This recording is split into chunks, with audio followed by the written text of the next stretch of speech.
funny clip बनाउण दा बेताज बादशाह chief Rashid Khan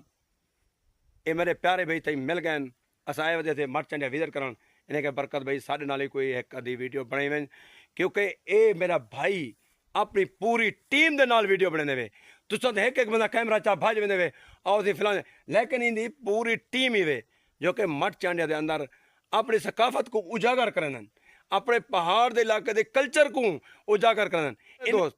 जेरे जेरे डेदे पे वे ई टाइम असा खड़े हैं मट चांडिया तुसा कोई पैगाम देवण चाहंदो सारे मार्के को सलाम करें दे सारे दोस्तों सारे जेरे दोस्तों को डेदे बैठे दे पे सारे को सलाम सलाम असा होने में जेरे देखे साथ होने कोई एक्टिंग वाली एक्टिंग दे मकसद एक्टिंग करे दे हां हां कोई मुजाहरा तो करो मैं